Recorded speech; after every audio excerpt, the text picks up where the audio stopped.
Hi, welcome to another episode of Behind the Shot. I'm your host, Steve Brazel. This is the show where we try and get inside the mind of great photographers by taking a closer look behind one of their shots from conception to completion and all the challenges that happen in between, except for today. I've realized that one of the most important things behind our shots is our rights. So today, we're going to take a close look at copyright for photographers with the two guys who know it better than almost anybody, Ed Greenberg and Jack Resnicki of the Copyright Zone, on this episode of Behind the Shot.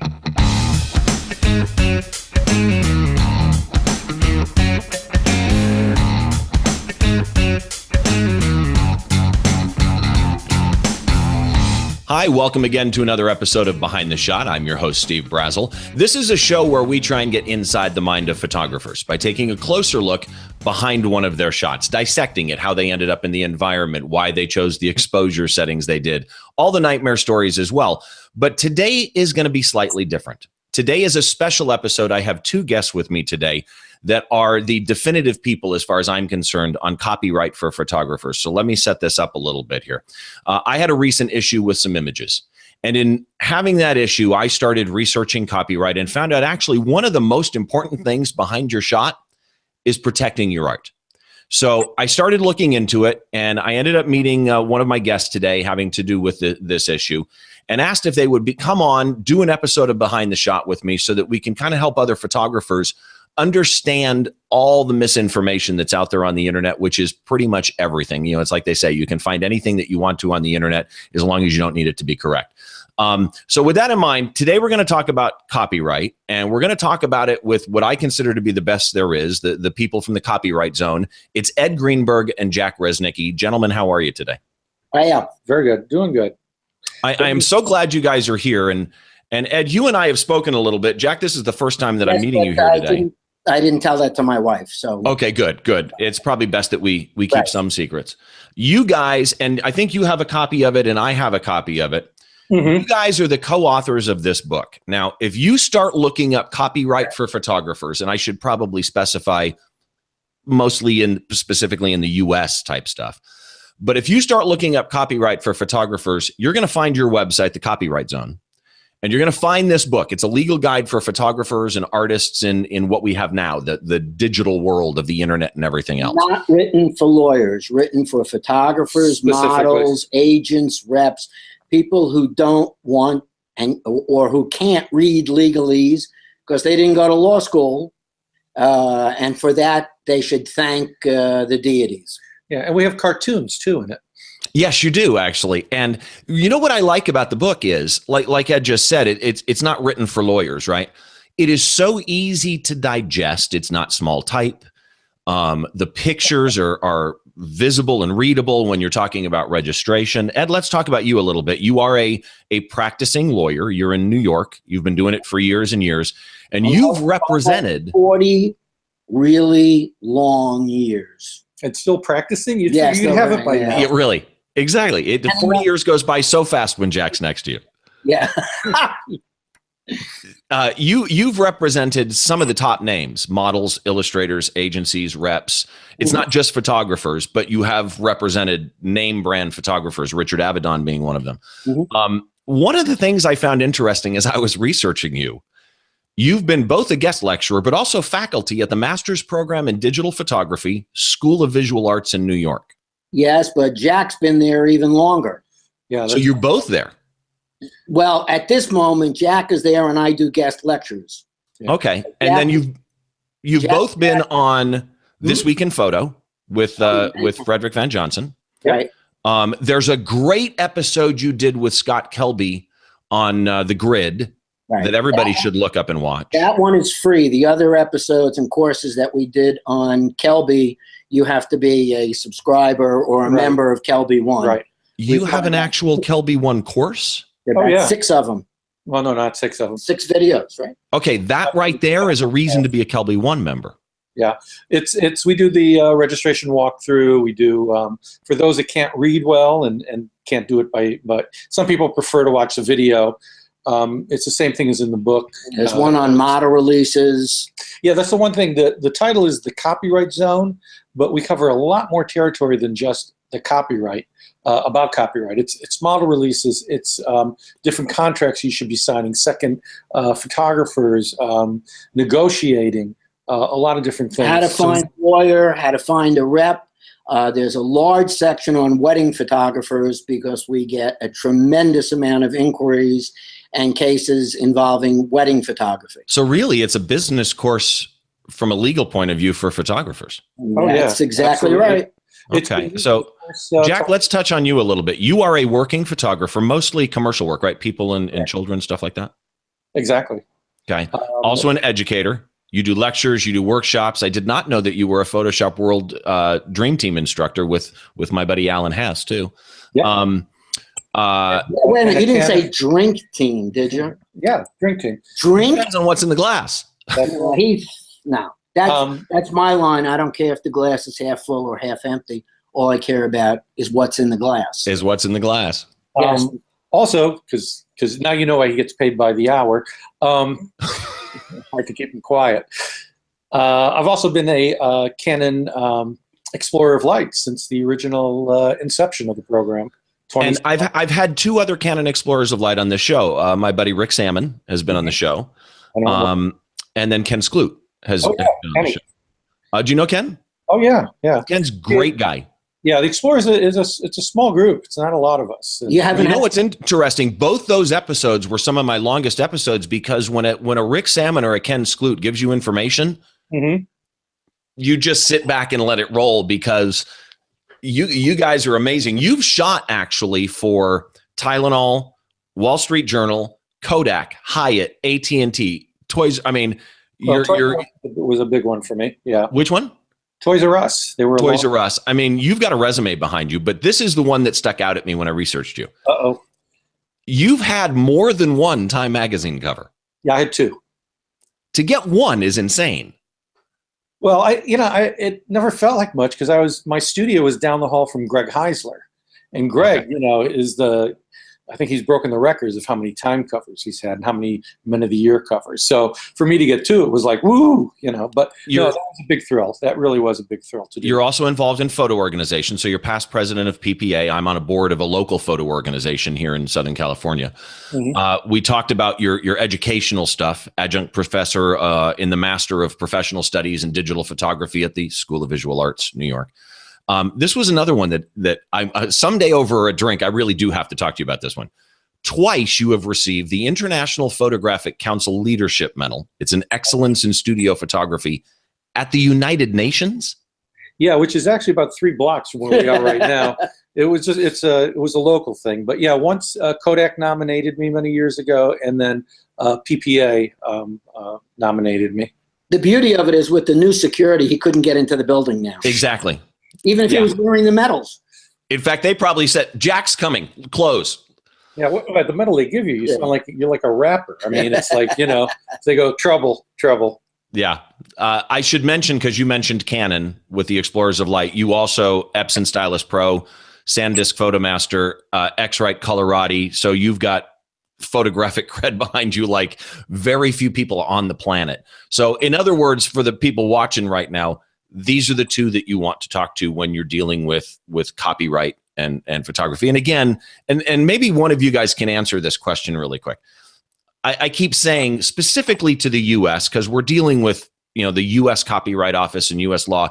Will any of this be translatable to viewers overseas? Sure. Yeah. And I just want to throw in before I forget, the book is also applicable to illustrators. I was the attorney for the Society of Illustrators and represent lots of illustrators, including Anita Coons, who has done over about 100 covers of New York Magazine, The New Yorker, and she is the only illustrator, to my knowledge, who ever did 2 covers of 2 magazines that came out the same week. That would be the 40th anniversary of Saturday Night Live on Rolling Stone, and she did the New Yorker cover that week. So everything in the book is translatable to illustrators as well, not only photographers. So it's a visual arts thing, really. Yes.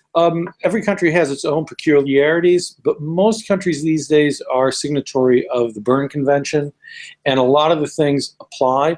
But the beauty is, you can register your images in the U.S. and not be a citizen or a resident and be covered.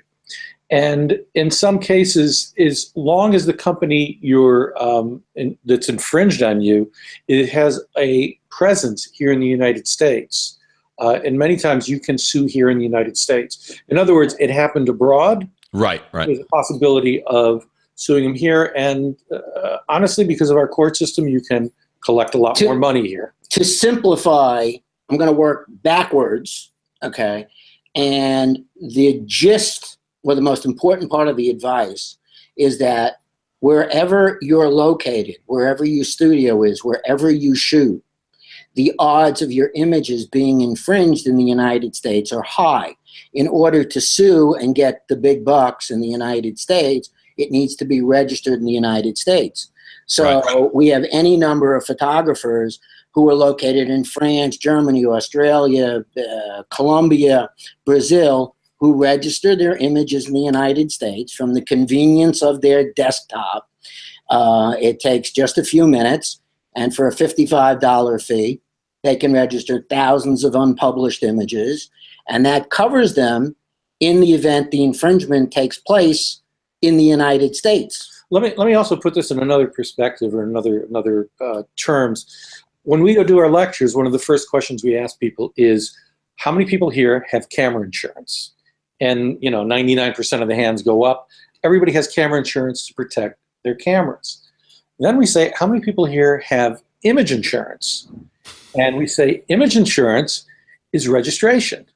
That's really what it is. It's insurance to protect your images before something happens. Okay, that actually is a great description. That puts in perspective what I've tried to explain to people when you get into all the minutia of it. Let's start at the beginning first of all. But it's even better than insurance, because if you insure your camera and the camera is worth $1,000, forget about whatever your deductible is, the most amount of money you're going to get from your insurance company is $1,000. When you register your work, then you are potentially in a situation where you can recover statutory damages and attorney's fees for infringements. So you may have had your work infringed for something that you would have granted a license for $5,000 or not at all, but be able to go to court and collect $150,000 or $170,000. No insurance company is going to give you more than your loss. And before you get into the meat of it, which I'd like to get into right away, I don't want to go too many places apart. There has been an ad campaign lately by some of the trade associations, basically scaring people about suing for infringement. They're saying it's going to cost $100,000 to engage a lawyer. The lawyer doesn't want to get involved unless the case is worth $30,000 or more, and none of that is true. And I'm looking, and they're doing this because they want people to get scared about the high cost of it, so that they'll help push for this small claims process for infringement, which is fine, and we're okay with all of that. No, you are. Well, yeah, but the lawyer jumps in. But before you get into that and the reasons, there's a couple of reasons for that. The basic idea we're all for. The way some of it's going about, we're not happy about. But the ad campaign to scare people into supporting it is scaring people into, oh, gee, if I have an infringement, I don't think I can afford it because it's not worth $30,000, or I don't have $100,000 to pay for a lawyer. That's not true. A lot of cases are a lot less than that, and it doesn't cost you that much. If you end up going to federal court and for the full shot, it's going to cost money. But the truth is 98%. More than 95% of all claims, copyright claims, are settled before there are any legal papers filed in a court, and 99% of all copyright cases are settled without a trial. And of those cases, less than a tiny fraction of 1% are the results known, because they are confidentially settled, with neither side being able to report what the results were. I'm very busy. There are other attorneys who do what I do who are very busy. And if these cases were not economical or not viable, I would have nothing to do and have to go back to fixing transmissions on old cars. So getting back one other thing to the small claims we'll never get to thing. this. A few years ago, at the request of the APA, I wrote a proposal which went to the United States Congress for smaller claims court, which was not a separate court, but suggestion for a separate division of federal court, because all copyright claims have to be in federal court, for cases worth less than $100,000. Photographers out there think that their cases are worth $2,000, $3,000, $4,000 because they're being told by people, some of whom are lawyers, who have no idea what their cases are worth.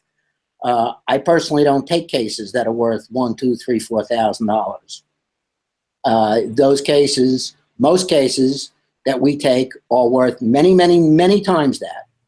So let's start at the beginning here, because Great. You know, there was the monkey case or gorilla or whatever it was, right?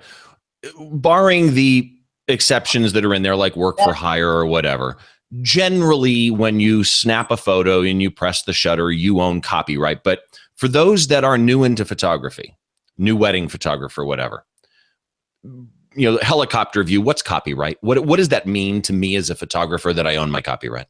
Well, there's two things. We talk a lot about registration.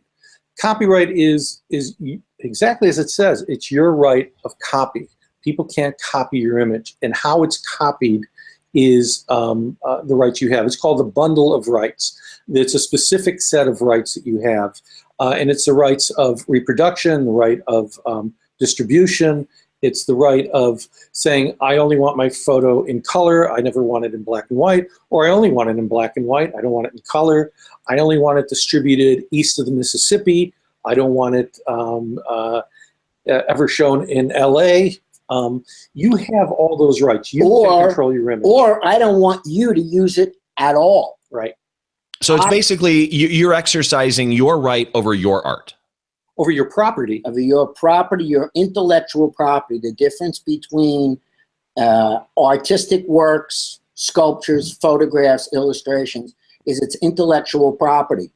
And unless you make one statue, for example, and sell it to somebody, 95% of the time you are licensing it. Okay. You're giving someone the right to use it, not unlike renting a car from Hertz. Right. You can go to a Ford dealership and buy a car and do whatever you want with that car. But if you rent a car from Hertz, you have it for a limited time, a limited purpose, and you have to bring it back. And you have restrictions and conditions. So I mentioned work for hire a second ago. Right. Obviously, that's an exception. So correct. How does work for hire affect my copyright? You have none. And for that matter, can it just be somebody assumes they hired you work for hire, or does that need to be in writing? It has to be in writing. It cannot be assumed unless you are a full-time employee getting, a weekly paycheck. Okay. In that case, then you are work for hire. And part of your job is taking pictures. Okay. So then you're a full-time employee, and whatever you produce for your employer is owned by the employer. If, however, you are a plumber, and that's all you do is you do plumbing for office buildings, and one day your boss says to you, we're going to go look at a site that I want to put my build a private house on, and I want you to bring your camera and take pictures of it. That's not in connection with his employment as a plumber, and that person / plumber owns the copyright to those images unless he signs a piece of paper that says, I am giving all right, copyright, and interest to my boss, Joe Blow, they're his. In which case, he's done, he has no more claim. And that's the work for hire concept. Correct. Well, let me go into photography rather than plumbing at this point. If you're a wedding photographer and you say, hey, Ed, come shoot with me and be a second shooter. I'll get the main shots. I want you to get the canvas, this and that, shoot around. If we don't have a written agreement and I haven't had him sign off on it, he owns the copyright to everything he photographed. And we've had cases where a second shooter suddenly says, hey, you know what? I'm going to sell these to the bride myself. Screw you. Believe it or not, that's happened. And he's perfectly entitled because those are his pictures. Regardless of the expectations of the primary shooter. Expectations mean nothing. We have It has to be in writing. We have a single page second shooter agreement where the second shooter basically says everything I shoot for the boss belongs to the boss. Right. And we have instances in weddings, a whole list of them, where the wedding photos were more valuable, not as wedding photos per se, but because they showed in one instance a mobster with his girlfriend, and he didn't want his wife to see it, so he paid the photographer a lot of money to destroy certain images. You never know what you're going to capture in a wedding photo that may be worth money. Or somebody who might be the ring bearer years later becomes a movie star.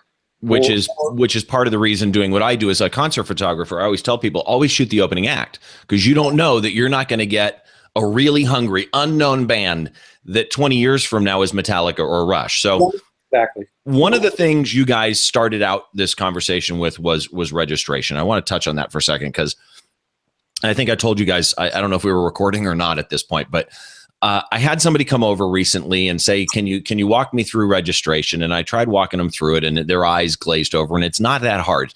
Chapter 2 of your book. So if you go buy this book right here, okay, The Copyright Zone, it's on Amazon, and the link will be in the blog post, by the way.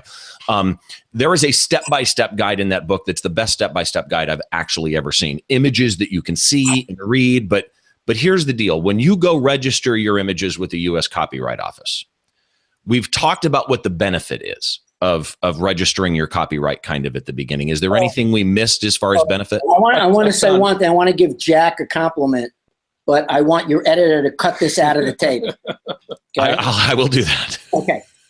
That section, which is written primarily by Jack, is written for 9-year-olds. So as a result, he understands it. In my legal practice, I give that section to my clients who have kids who are infinitely more computer savvy than their parents. And as a family project, I have their 9 and 10-year-old kids register the images taken by mom and dad. Well, so go ahead. Registration, because that to us is really, really critically important. You got to understand that you have all these rights under copyright. And as we explain in the book and we explain in our lectures, your copyright is worth almost a bucket of spit without the registration. It's a bow without an arrow. It is the key to the courthouse. You cannot sue in the United States without having a registration. In hand. You have to have the registration. And that's something that the other side knows. A lot of infringers know if the image isn't registered, there's nothing you can do, and they can basically just ignore you. There's no reason for them to respond to you. If you can't bring them to the courthouse, and they know that, they'll simply ignore you. Until you register. And you can register a shot years after you've taken it. Right. You may limit your remedies and what you can recover, but if you're going to be going to court, you cannot get through the door without the registration. Tribal wisdom of non-lawyers on chat rooms notwithstanding. Yeah, I have seen, I found threads where Ed is in the comment thread, and it's some of the most entertaining stuff I've read on the internet to watch those conversations.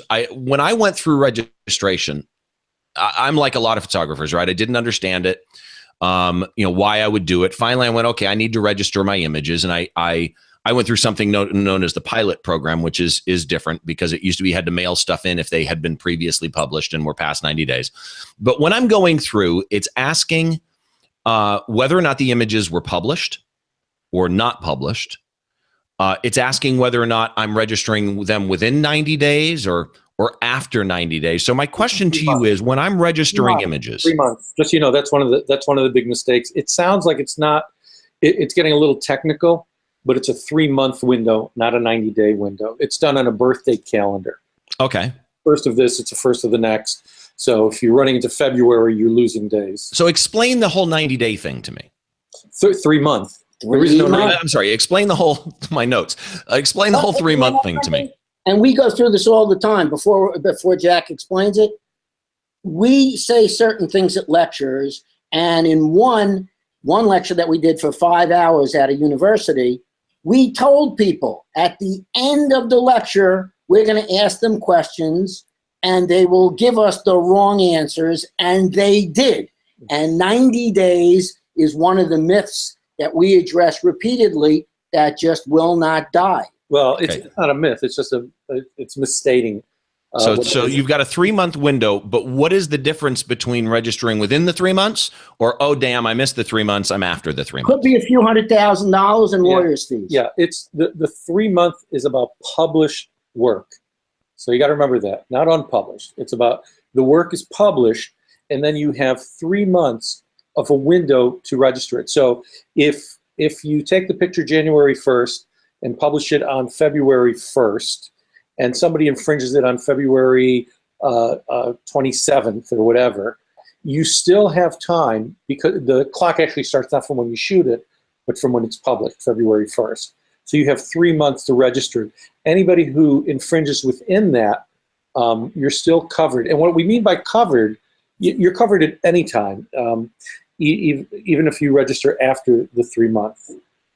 But if you register within the 3 months of your publication, your first publication, and publication means presented to the public.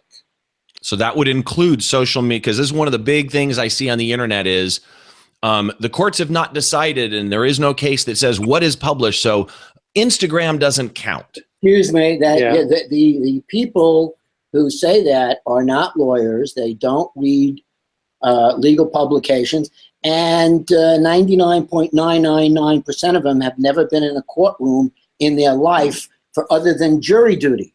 So let me give you a quick explanation of, in practice, what Jack is talking about.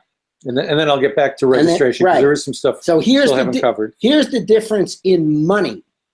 Let's, for argument's sake, say that you agree to shoot the owner of a local ice cream shop. Photograph the local owner. Right. Photograph the local owner. Photograph the owner of a local ice cream shop, and he's going to pay you $500.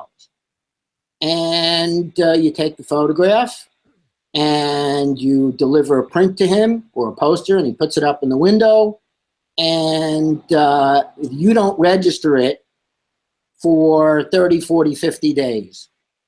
Then you register it. He doesn't pay you. Because you've registered it within 90 days of him using it, you, 3 months. You see, I just said 90 days. You see that? If you've registered it within 3 months, the limit or the potential for your recovery is not $500, which would be your actual damages.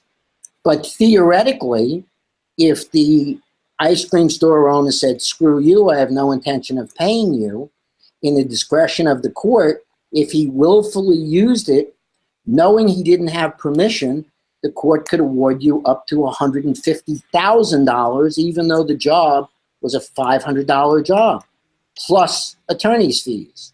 So jump to the after 3 months then. What if I register it? What if that same scenario happens, but I register at the 4 month mark? Then you're looking at $500 under those facts. Now, sometimes, and people should look at our blog, 2 cases. One is Andrew Paul Leonard, and the other is a plant case that we just posted the other day. Actual damages without statutory damages. Andrew Paul Leonard was awarded $2 million, which was sustained on appeal or upheld on appeal with no statutory damages. Those were actual damages. In another case, $900,000 were awarded, only a portion of which were statutory damages. So if you are a photographer of the stature of, let's say, a Richard Avedon, you may not care about statutory damages because you routinely get $1 million. Yeah, but that covers less than 0.1% of all photographers. What we really try and tell people is register your images before they're published. One, it's easier. It's not as many hoops to jump through. You don't have to name everything so specifically for the Copyright Office. And you can do, I've done as many as 13,000 images on one registration. I was told, maybe it's because I'm doing published, but I was told I had to limit it to 750. Correct. Published. Published. Okay. So if they're unpublished, there's virtually no limit? No, there is a size limit at a certain point as far File as size. file size. 2, it needs to be an orderly registration. So if the stuff I've done has been one particular theme. The 13,000 was a trip to Africa. Right. Okay. I've had others that have been, a job or something. It would be 8,000 images and things like that. And tell them how much you paid, Jack. Well, at that time it was $35, but now it's $55. Yeah, now it's $55. I did when I caught up. I went back and did each year. Now, one of the things with published images also is they all have to be from the same calendar year. Yeah, if you're going back. So, say again. Let's not confuse the audience yet. On unpublished image, another myth that will not die is people believe it's $55 per image. It is $55 per submission. Now, one area where Jack and I have a disagreement on, and this is practice, it's a question of your practice. If one of my photographers does high fashion and she shoots for every major makeup company. So if she were to do a job for, let's say, Revlon, and she were to create 100 pictures, 100 photos, I would want her to register that job separately for a grand total of $55 because those pictures are already valuable because Revlon or Maybelline is paying her lots of money. So when you're shooting a defined job or an assignment job, register that job as opposed to what Jack was saying where he's touring Africa and he's shooting pictures that suits his fancy, not on assignment for a client. Suits my fancy? Yeah, suits your fancy. So let me clarify something then. Like in my case where I'm going back and I'm catching up because I had never registered before. So I'm registering images from 2009 in a batch, from 2010 in a batch, because published images going back like that, you have to do 1 year at a time. 2011 in a batch and so on and so forth. And I spent, $450, $500 doing the batches. I register them, let's say, hypothetically, January 2017. But then I find an infringement that happened before I registered them, well before, but they were published years ago.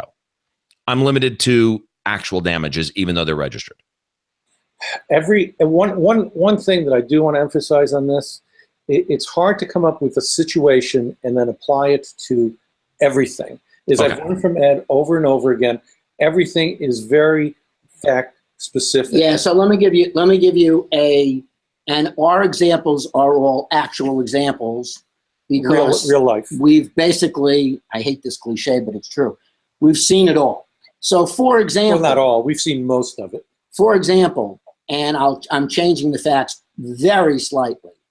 A photographer takes a photograph of a very, very famous sports figure in, let's use your dates, 2015. He then retires, and he retires to Scotland. He does not have a television set.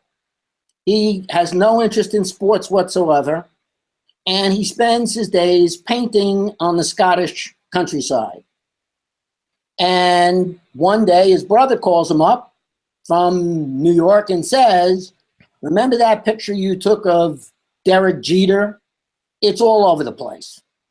Now, our guy registers it, but he gets an extension of time within which to register because I told the court there's no way to know that my client could have known this was being used. So he got an extension to register the image because there was no way he could have known it was being stolen. That is a rare instance. That's not the typical. The typical is the easy way. As soon as you shoot it, just register it. Yeah, it takes it literally is minutes. And you never know, like we have in the book, picture of Britney Spears taken while she was at a wedding. She was 13 years old. Those were registered. The photographer, the wedding photographer, had no idea that 7-10 years later, she would become Britney Spears.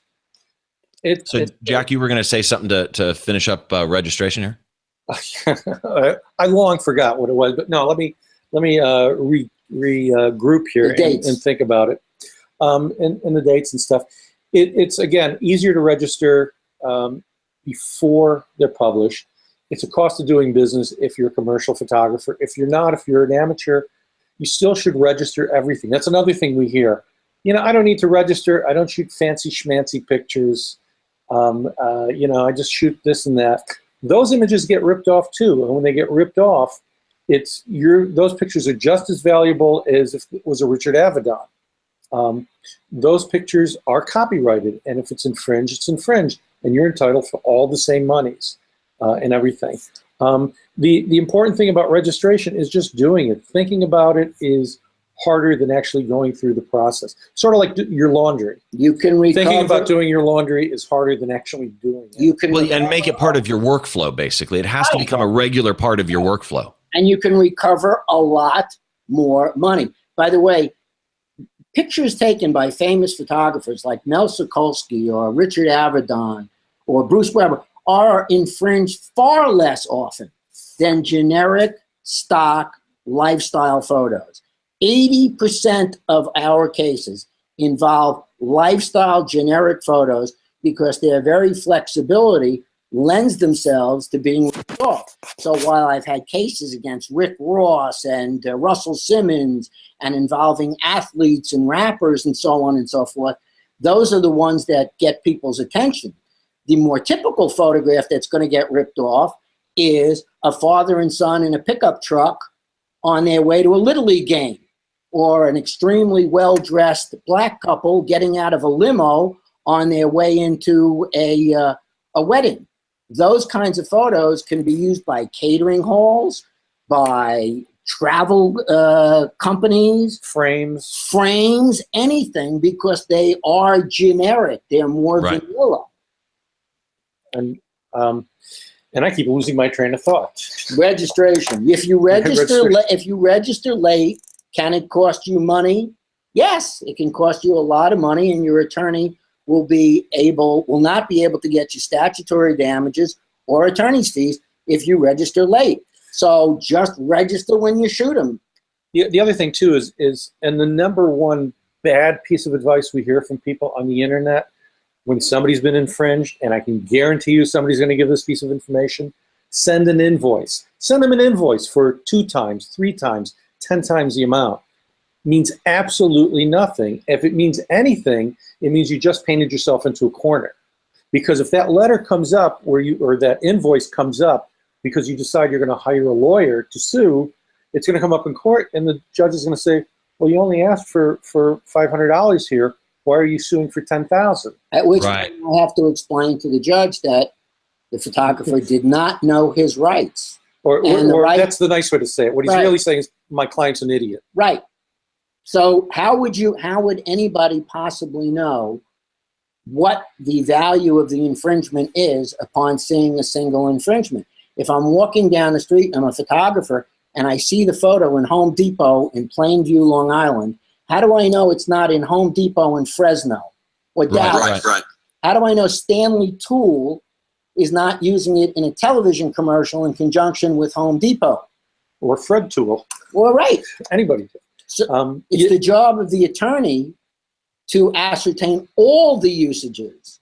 And what the photographer should simply do is buy the product, take a photo of the infringement, and get thee to a local intellectual property attorney who's familiar with litigating those cases in that geographic area. Yeah, and make sure that you research the lawyer. Unfortunately, I've been running across some lawyers who have been advertising for some of this work, and I have to tell you, it's been a little scary. And we know that because the mistakes end up sometimes in Ed's office. They come to me after the first attorney, who's usually a door lawyer, meaning they'll take any case that comes through the door. Lawyers, believe it or not, a lot of them have nothing to do. They know nothing about these cases, and worse, they know nothing about what they're actually worth. You need an attorney who actually goes into your local courts, deals with local judges and federal magistrates, and knows what these infringements are worth in the marketplace, if you will, of the courthouse located in Los Angeles, Las Vegas, Houston, Podunk, or New York City. There's a lot of really good lawyers out there who handle these types of cases. The trick is there's also a bunch, unfortunately, that we've been running across suddenly because they're just looking for work. We have it in our blog, and I think we have it even in the book too, about how to research lawyers. Okay, good. And one of the things is find out what cases they've actually litigated. Are they litigators, or are they what Ed calls pioneers? They're early settlers. But this is the other thing about not sending in an invoice. The other thing too is photographers then will send a letter to a client saying, oh, you used my image, and they try and make them feel guilty about it. It's business. They don't feel guilty about it. What we recommend people to do is hire a lawyer, send a lawyer letter. The difference between a letter coming from you means nothing. But when it comes on a lawyer's letterhead, and I'll hire Ed not to sue somebody necessarily sometimes, to put the fear of God into them. And when they get a lawyer letter saying this is a registered image, and that's important, from a lawyer on a lawyer-head letter, I got news for you. I'm going to settle that generally pretty quickly. And that's all it takes. I'm not hiring a lawyer to go in and go to court necessarily. One of our most popular articles, which is in the blog, is called Head Fakes and Other Lawyer Tricks. Yeah, this is a great one that we recommend people all the time to read. It's what defense lawyers do when they get a letter from a photographer. It's the tricks employed by the other side to make sure that they don't pay photographers, knowing full well that statistically 98% of photographers don't pursue infringements, and therefore their crime pays. And it tells you, the article goes through how it's done. And the first and key issue is that if a client / infringer gets a letter from a photographer without a copyright registration, most of those infringers, if they have a brain, will give it to their attorney, and the attorney will basically put it in a folder and say, wait, because if we do nothing, the odds are overwhelming. You'll never hear from them again. Yeah, it's one of those sad things. The interesting thing on how we got this information is Ed had to go to classes as every lawyer, to maintain his license. Right. And this class was what to do if your client infringes. And I think it's surprising to artists and photographers to hear that some companies employ risk assessment people to do a risk assessment on, well, if we infringe, what is our liability?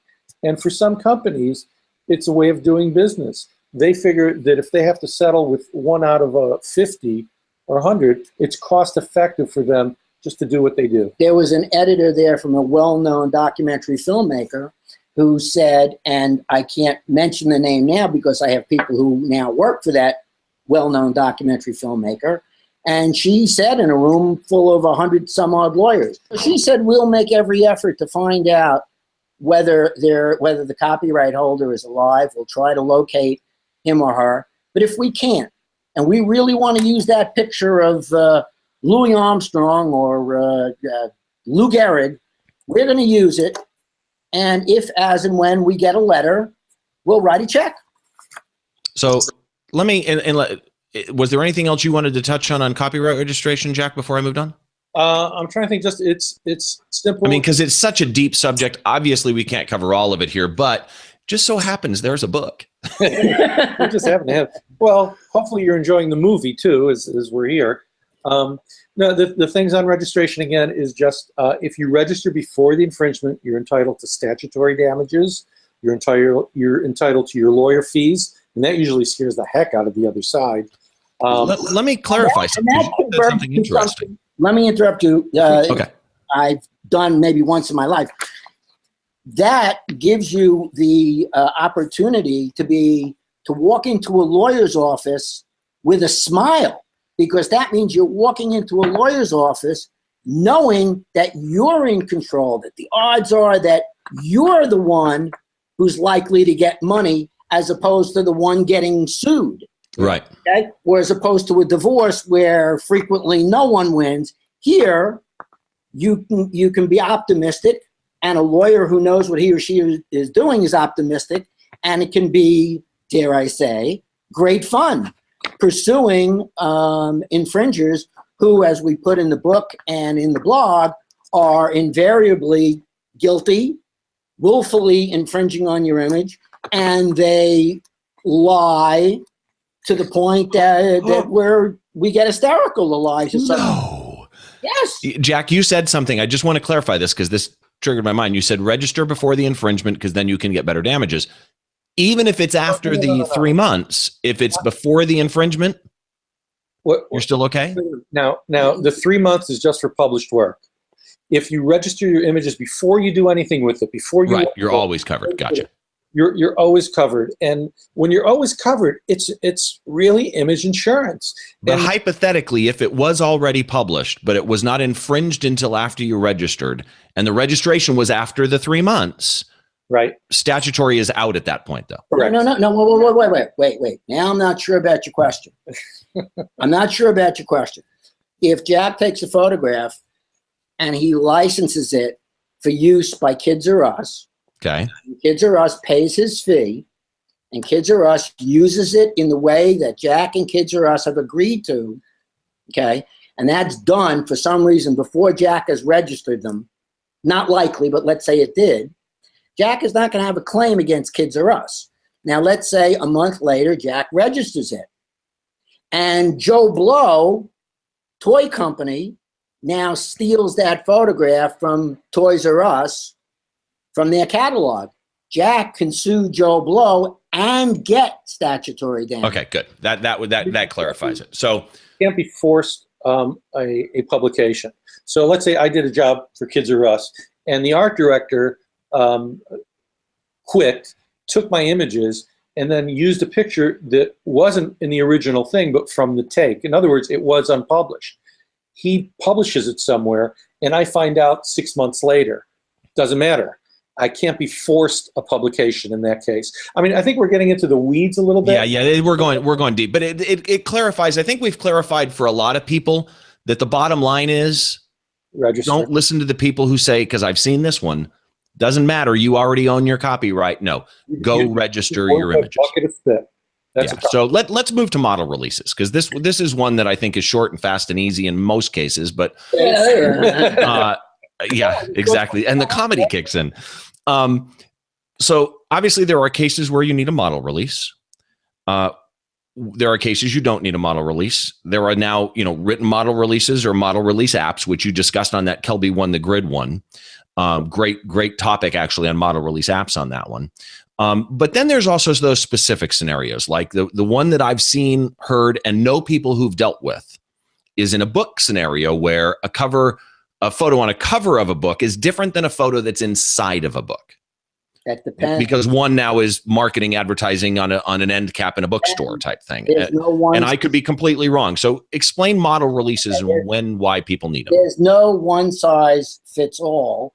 Let's start from the easy answer. Always, all the time, without exception, without even thinking about it, always get a signed, written model release all the time, always. In the time it takes to think about whether you need one, you would have already had one.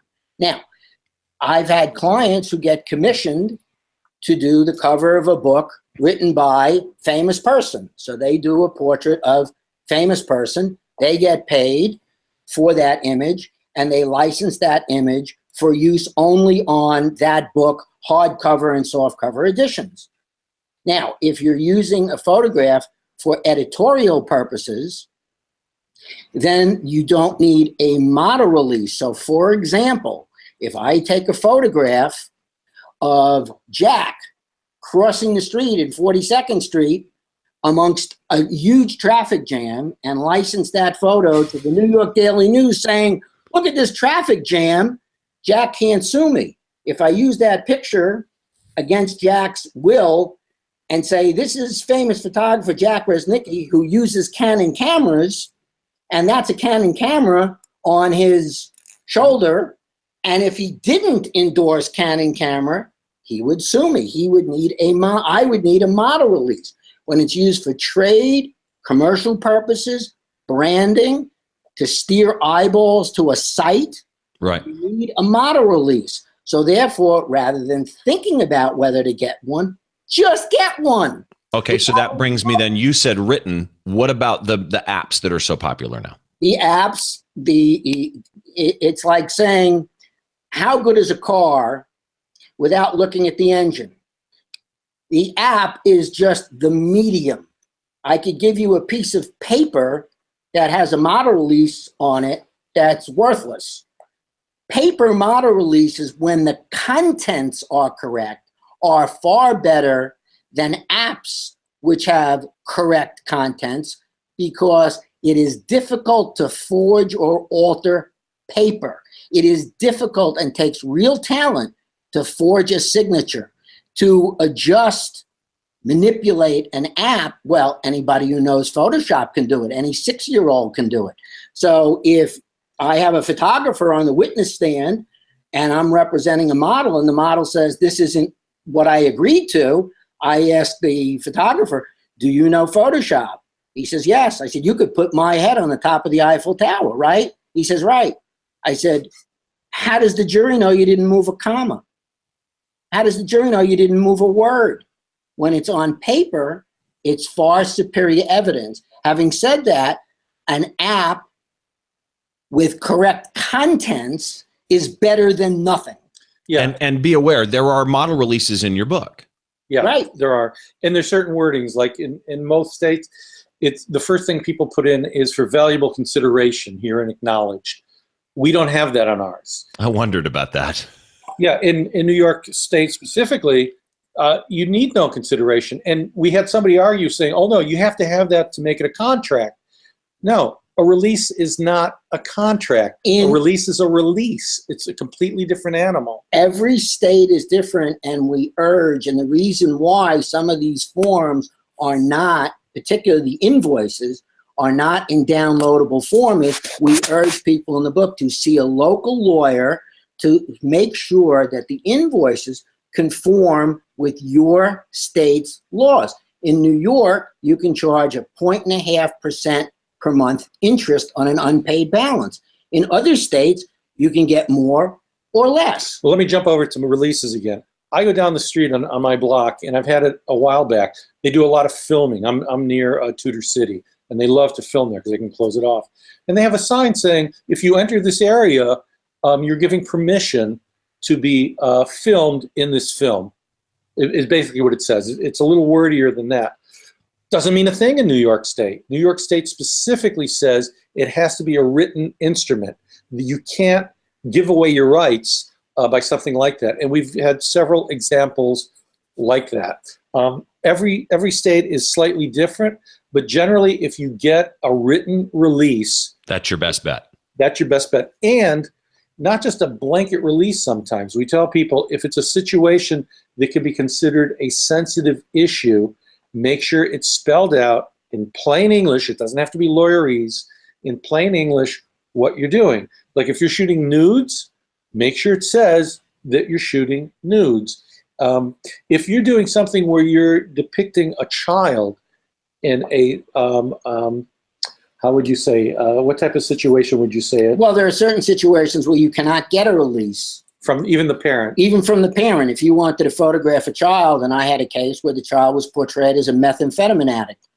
The parent did not approve, but the parent would not have the legal right to approve. By the way, folks out there, don't assume that large companies know what they're doing. Right now, I have a case pending in federal court in New York for 15 of the biggest models in the world against one company which never bothered to get a written release for any of the models who were modeling things like Chanel and Dolce & Gabbana and Jason Wu and all big name brands, and they never bothered to get a model release. So don't assume that just because there's an ad agency involved or a big company that they know what the law is. It doesn't have so to really the bottom line is protect yourself. Just get it's kind of like register the images. Just do it. It's just get the release. Even easier. You don't even have to send it to Washington. Yeah, I'll do something for a company sometimes, and it won't be anything big and fancy like that. You're going through and you're shooting, let's say, bankers or real estate agents at a company or workers in a factory, and you're shooting it for their annual report or whatever, brochure. and you're with the PR people, and you say, well, I need to get releases on everybody. You say, oh, no, we don't need releases. They work for us. And you're going, well, what happens if it gets published and they go work for somebody else next week, or they get laid off and now their picture is in your annual report? What's going to happen? And the PR guys sort of like look at you and glaze over a little, said, yeah, maybe we should get a release. Yeah. Okay. So I'm going to move into something kind of specific to what I do, because this is one of the areas when I mentioned that I was going to talk to you guys. I had a bunch of people ask me questions, and then I had all those questions that I see that everybody just spouts out answers as though they know, right? And we're going to steal that phrase. oh my gosh, it's amazing the stuff that I see written on You're the on web. notice. We are stealing that phrase. So I'm a concert photographer, and in a concert photography scenario, we're usually shooting for media for editorial use. We can't go up to the lead singer of a major band and go, excuse me, can you sign this photo release so that I can, use it in my portfolio or whatever. So let's just make the assumption that you're shooting a concert and you don't have a model release because you don't. But quite often we have to sign releases, photo releases. Let me interrupt you before you proceed, because we did a big article on a Taylor Swift case. Bands and venues vary. So I represent members of Leonard Skinner and the B-52s, and their photo agreements may not be the same as that of Paul McCartney or Joe and the Rockers. Also, venues have their own rules, and to confuse matters even more, the National Hockey League, the National Basketball Association, and a rock concert may all be held in the same venue. Let's pick one at random, the Staples Center. And each one of those performers or leagues have different rules. Sometimes the venue has rules which supersede all the other ones. Well, and most of those photo releases, when you see them, though, they're fairly understandable. And there's releases of bands, no names being mentioned, that I won't sign. Right. And then there's the normal editorial release that I sign. But let's make the assumption you go to shoot a concert at venue A, and neither the venue or the band has a release. And one of the common things that is stated on the web is you still have the right to sell fine art pieces. And I see it everywhere, and it's always been my understanding it's true. So my question is, one, you're shooting Metallica for editorial purposes. Let's say there was no release signed for any entity, but you don't have a model release. You can't use it commercially. Can you sell fine art? And if so, legally, what's fine art? Is there a limit on the number? Does it have to be signed? A one-off print? The preferred definition is a numbered series of 200 or less images. So people or photographers who wink, wink, want to create fine art by churning out posters, it doesn't work. Limited, numbered editions, under 200. Plus, they're going to ask you, what is your fine art credentials? What galleries have you shown in? What makes you a fine art photographer? You can't suddenly become one to avoid a lawsuit. Okay, good point. That's one of the big mistakes that people make. Yes, there is a fine art exception. We have many examples of that. It is there. There was a rabbi here in New York who sued Philip LaCorca. I can't pronounce his name. LaCorcia. It's an ethnic name. You wouldn't. It's a very well-known fine art photographer who shows in some of the best galleries. He will sell in editions of 5 to 10 of his images. That's all he's producing, and is getting $15,000, $25,000 a print. Rabbi sued him because he shot him on the street and he's selling it for all this money. So it's against my religion. Philip, succeeded in his suit. He wasn't, he didn't have a release, didn't matter. He's an established fine art photographer selling limited edition signed prints. Okay. It's not just, I'm a fine art photographer, so I can do whatever I want with it. Okay, and that was one of the misconceptions that I see, is that it doesn't have to be numbered, but you can't go print 500 and then sell them. You can print them one off with a signature. No, it should be numbered. It should be numbered. Now, Okay. Jack's example, which we have in the book about Rabbi Nuzenzweig, on the actual facts that Jack just gave, let's just change one thing. Let's say that at the bottom of the picture, it says that he loves Frito-Lays. Then you need a model release. Then the rabbi would be entitled to a lot of money and could eat a lot of Frito-Lays. Are they kosher? Yeah, it could be. Oh, so he could eat. He could eat it. And Eat them anyway. So let's move to one of the big ones, which you and I talked about, Ed, when I came to you with my issue, and that is watermarks. And this is really, I have the feeling, going to be a one-word answer. Is there ever a time online that your image should not have a watermark? Well, everything you shoot should be watermarked, and we have several articles on our blog about it. You're entitled to separate damages if someone changes your metadata software, which tracks your copyright, or alters your watermark. Having said that, from an artistic standpoint, I always have a watermark, but it's a very small, discreet copyright notice in a little corner, and I usually fade it back a little bit. I just want it there. That's what I do. I want people to know it's mine. Why not? I mean, it's advertising too. It's branding. To me, it's partially branding, but it's also what Ed just mentioned. Right. And if it's removed, not only is it something completely separate from copyright, I mean, it's usually a violation of the DMCA, Digital Millennium Copyright Act, which is actually not copyright. It's another issue entirely. And for a lawyer like Ed, it also means in court, he can say it's willful infringement. If somebody removes your copyright, it now becomes a willful infringement and means a lot more money in court. you put that person on the stand, and they say, and my question is, why would you do that? Yeah. And the only answer is, we wanted it out. So therefore, you knew who took it. You knew that you didn't take it. You knew that somebody else took it. So I got a question on Twitter from a guy by the name of Martin Bone. And Martin asked about social media sites. And this is a tough one, I think, to answer, because obviously Facebook, Instagram, 500 pics, Twitter, they're all going to have different terms of service. So there is no global answer, I'm sure, to this. But in general, photographers' rights with social media sites. Any comment on that? Yeah, I'm gonna, and then I'll do a quickie, and then I'll shut up and turn it over to Jack. Oh, I want to see that. Register everything all the time, no matter what, before you put it on a social media site. But secondly, and I have had numerous of these cases. People see something on Twitter's social media site, and it'll be a photograph, and it will say Sally M, and I loved Joe Blow's most recent album. Those posts are made by companies. They're made by record companies. They're made by movie companies.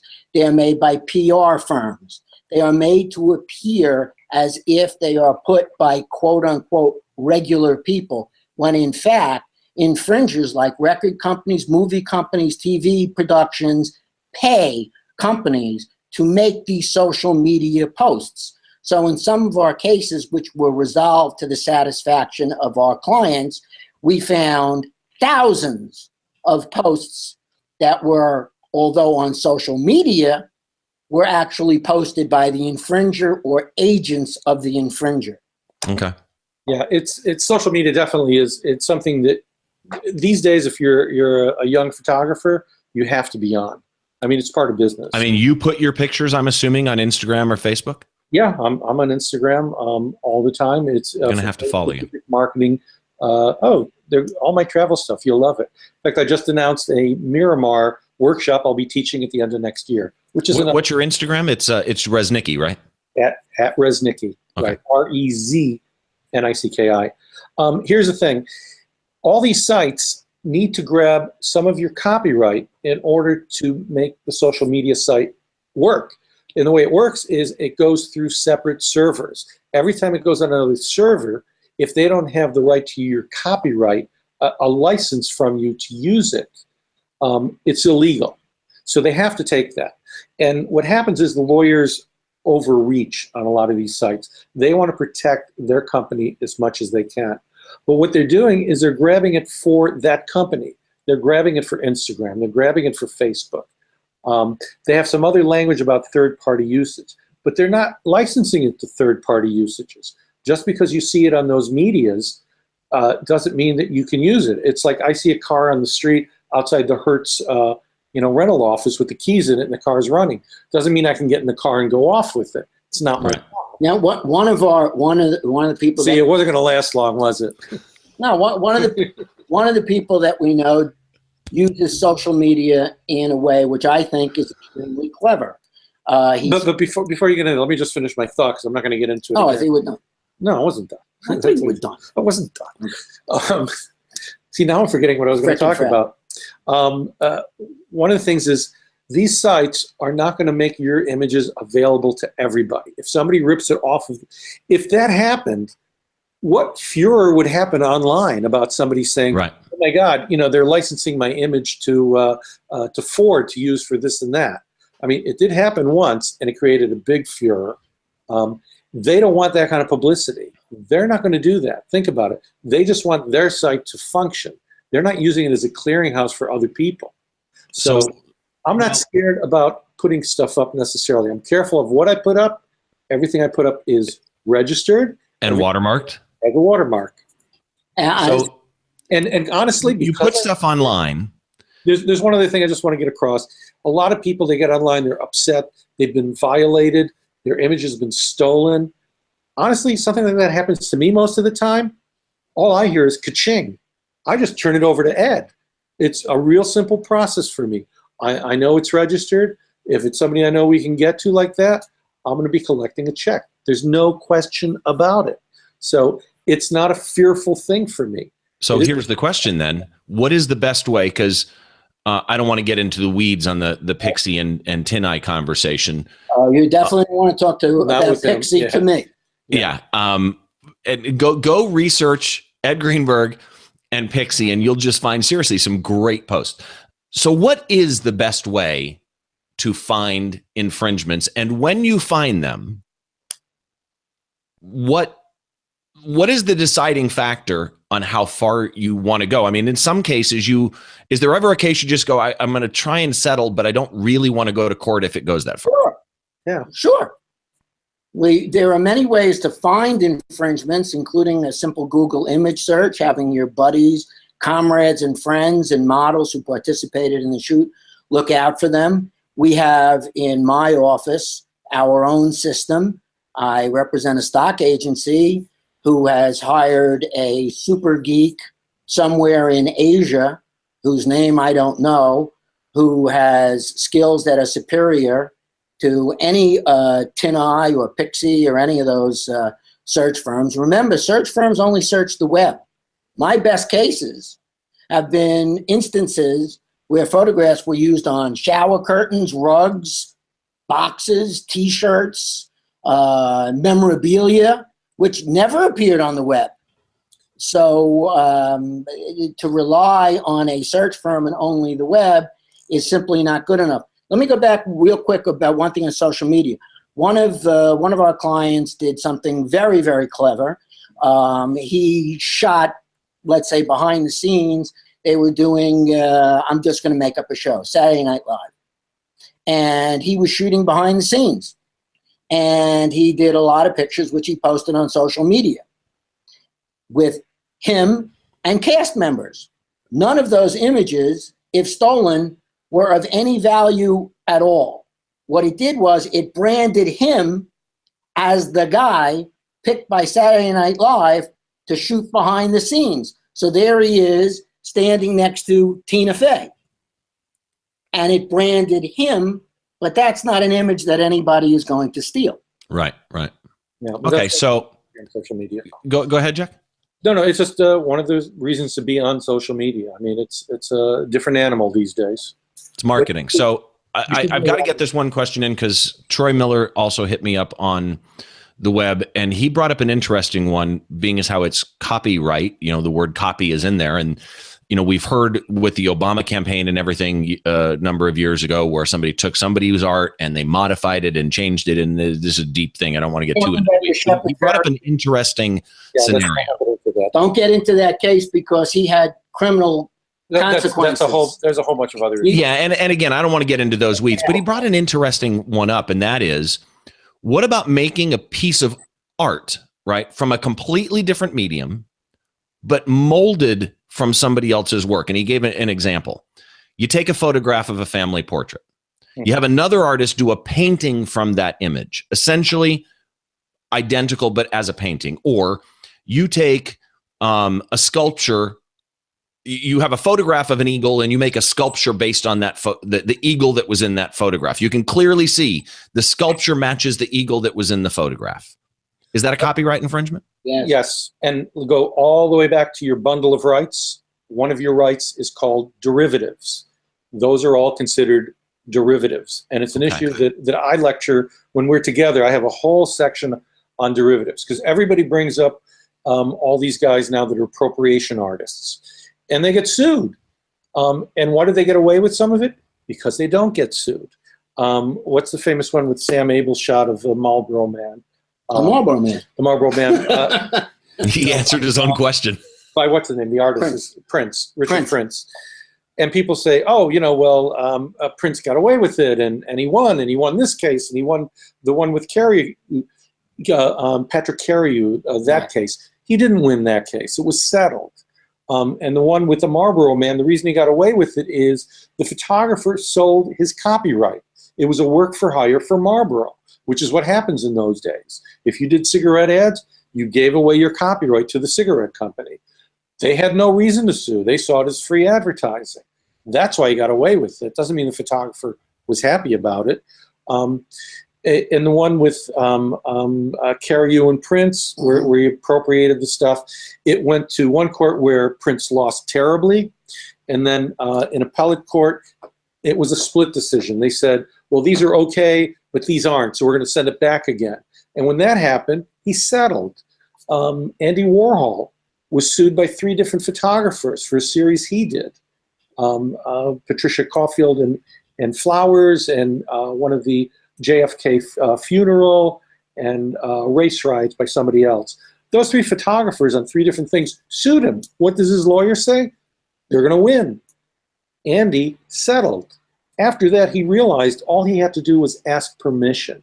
Right. People either gave it to him, or if it was somebody like Disney, he simply licensed it. In the most simple terms, if Jack takes a photograph of anything and Anita Coombs were to paint over it with watercolor or oil, whatever medium, without Jack's permission, that's copyright infringement. Jack may say, Anita, I'd love for you to turn this into an oil painting, and we'll sell a limited edition, and we'll split the money, in which case everything's fine. One last example on that. There was a trade association, which I won't name, in their April Copyright Awareness Month issue, put a copyright infringement on the cover of the magazine. Right.